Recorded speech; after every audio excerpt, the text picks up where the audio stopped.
Hello, students of mathematics. This is Miss Capola here with another exciting math video on writing the equation of a line in slope-intercept form. So what I would love to do is just observe the tasks that we're going to be asked to do here. So in these notes, we are going to write the equation of a line given its slope and y-intercept. We will write the equation giving a graph. And we're also going to have so much fun graphing lines, okay? And we're going to do all of this using slope-intercept form of a line. You'll see it written two ways, but they pretty much mean the same thing. Notice that M stands for my slope. So we've got our slope lurking about here. So y equals mx plus b. And b is our y-intercept of that line.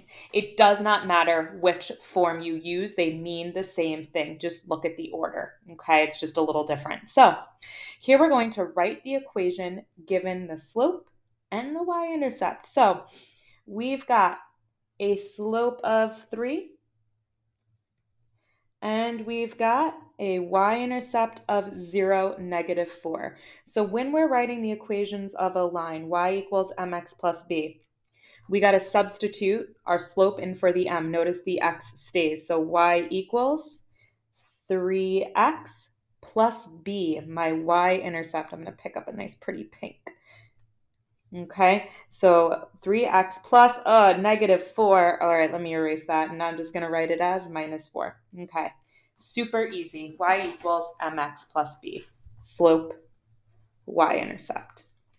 Okay. I don't know why they use b.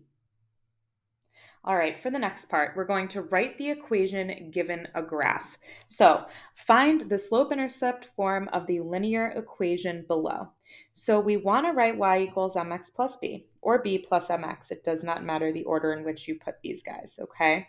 And so I have to get a slope, and I have to get a y-intercept. Let's go hunting.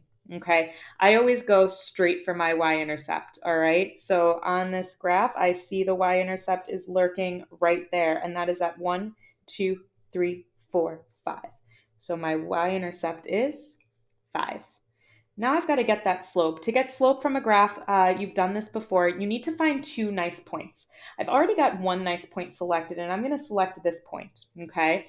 And so now to get my slope, I've got to do change in y. So I'm going down 1, 2, right? Down 2, 1, 2, and over 1, 2, 3, 4. So my slope is down 2 over 4. That fraction reduces to -1/2. And I want to show you that if I picked a different point, so say I didn't pick that second point, say I picked this one, notice, went down 1 over 2. Okay, so these slopes are equivalent, but I am going to select the reduced fraction to sub in for here. Okay, so now when I write the equation of this line, it's going to be y equals my slope, which is -1/2 x, plus my y-intercept, which is 5. Oh my gosh, this is so exciting. I can't wait to graph a line. This one's nice.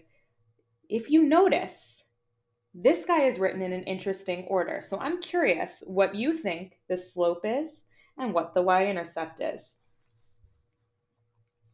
All right, hopefully you were not fooled and you noticed that the slope is always attached to the x. So my slope is 2, okay? My y-intercept is 1.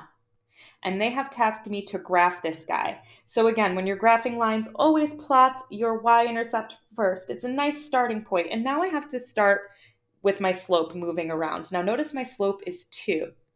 2 is the same as 2 over 1, which means I'm going to go up 2, and then I'm going to go over 1. Rise over run, or change in y over change in x. So on the y-axis, I'm going to go up 2, then I'm going to go over 1. Up 2, over 1. You could do the same following the pattern going the other way. You want to make sure that your line has a positive slope, meaning it's increasing, which is what this guy is doing. Straight line, extend with those arrows, and the last thing, straight extend arrows, label that bad boy. F of x equals 1 plus 2x. This has been a fun graphing experience for all parties involved. This is Miss Capola, and we covered slope intercept form of a line. Have a great day.